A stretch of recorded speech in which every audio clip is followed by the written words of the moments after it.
dari semenjak dulu, apalagi pas ketika Gus Dur menjabat sebagai kepala negara atau presiden, Habib Rizik itu menyampaikan kata-kata kasar yang senonoh.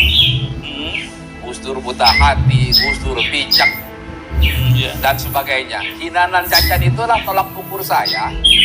Apakah itu ajaran Rasulullah atau bukan? Dan Rasulullah tidak pernah mengajarkan hal-hal kayak begitu. Orang dilempar pakai batu aja dimaafkan kok sama Rasulullah. Tidak pernah tuh adanya dendam Rasulullah. Tapi kenapa yang mengaku dalam tanda kutip zuriat Rasul, oknum kayak Habib Rizik, lah berujar kepada putra pendiri Nahdlatul Ulama, itu kan sangat menyakitkan hati kami. Perasaan pakai seperti apa nih? Oh, sangat tertusuk sekali hati saya. Bukannya lahiriah aja, batin saya tertusuk. Geram atau bagaimana? Gue sangat geram lah.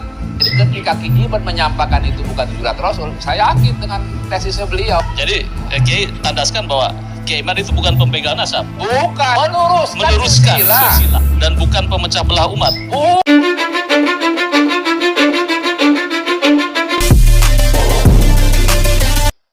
Kita semua sudah menyaksikan ya cuplikan video bersama Kiai Makhrus Lillah kan gitu, pengasuh Pondok Al-Asy'ariyah. Beliau adalah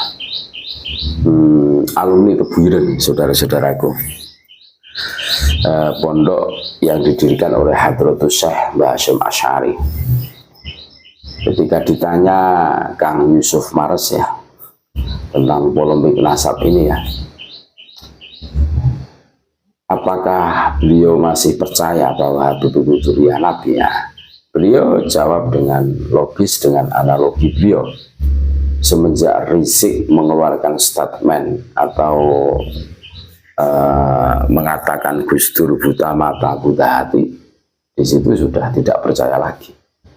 Menghina Gus Dur kan, mengatakan Gus Dur buta mata, buta hati, sakit ya. Semenjak itulah Kiai Makhrus Lillah tidak percaya bahwa Habib zuriat Nabi. Tidak mungkin zuriat Nabi perilakunya seperti itu. Menghina cucu pendiri Jamiah Nahdlatul Ulama, ini kan sudah keterlaluan. Sama saja menghina Jamiah Nahdlatul Ulama juga.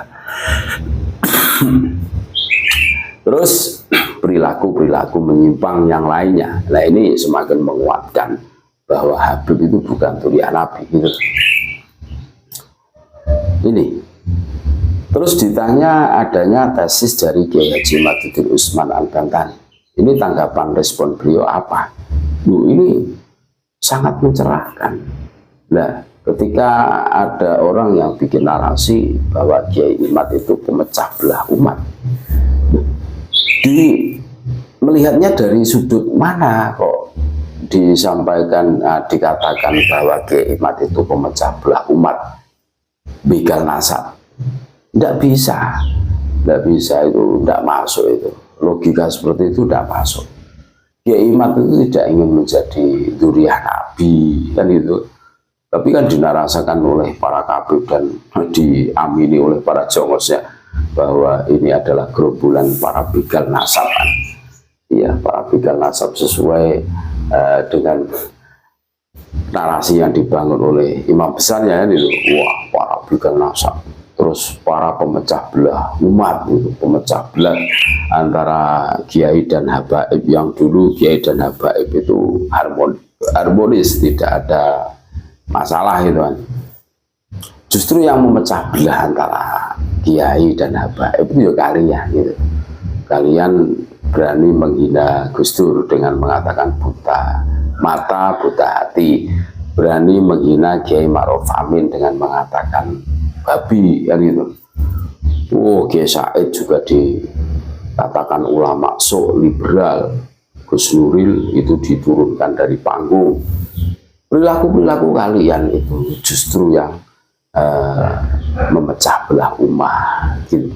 Belum lagi yang persekusi kan yang sering kalian lakukan.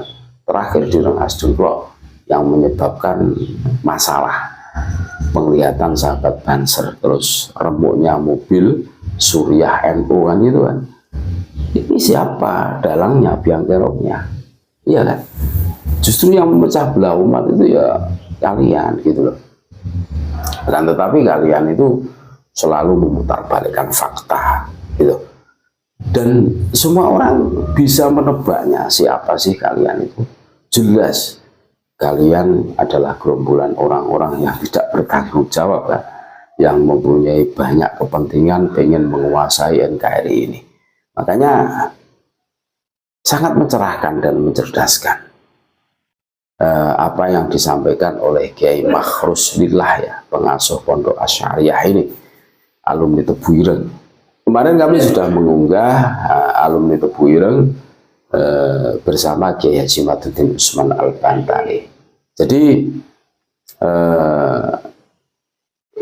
banyak yang tercerahkan, tersadarkan, gitu loh.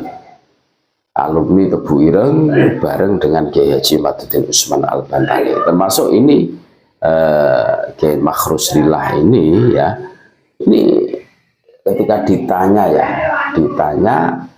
tentang fenomena begal nasab, adanya Kiai Imad ini sebagai pemecah, tidak terima. Ini dilihat dari segi mana, ini kan lucu. Makanya ini sangat mencerahkan. Makanya kami unggah. Tujuan kami agar saudara-saudara kami sebangsa setanah air ini tercerahkan, tersadarkan, gitu. Banyak yang sadar bahwa mengikuti orang yang salah akan menjadi salah. Ini sangat berbahaya, makanya harus diluruskan, dipernahkan sejelas-jelasnya, gitu, agar supaya kita menjadi sadar, jangan ikut-ikutan orang-orang yang selalu tebar pesona, tebar hasutan, tebar provokasi, yang hanya mau mementingkan golongan mereka sendiri, ya kan? Ya, ending-endingnya mau menguasai NKRI. Makanya harus diluruskan, jangan sampai negara kita yang aman, yang kondusif ini berubah menjadi carut marut, nggak karu-karuan oleh perilaku menyimpang mereka, ya kan? Iya, kita hari ini harus cerdas, harus bisa memetakan, memilah dan memilih, ya kan? Mana yang harus kita ikuti, mana sesuatu yang harus kita buang ke kali. Ya, sampah mereka itu tidak bisa memberikan edukasi, tidak bisa mengarahkan seorang untuk menjadi sosok seorang yang betul-betul memberikan kemanfaatan, kemaslahatan kepada yang lainnya. Cuma golongan mereka yang diuntungkan, gitu loh. Mereka disetting untuk selalu mengunggulkan golongan mereka. Semuanya itu, hampir rata-rata polanya seperti itu, loh. Gerombolan yang senang nyenggol orang, akan tetapi kena senggol sedikit langsung persekusi, ngamuk-ngamuk. Ini gerombolan macam apa yang seperti itu? Ini kan nggak masuk, loh. Ini sudah bertentangan dengan ajaran Islam, adat kebiasaan di Nusantara, kan itu. Terima kasih saudara-saudaraku.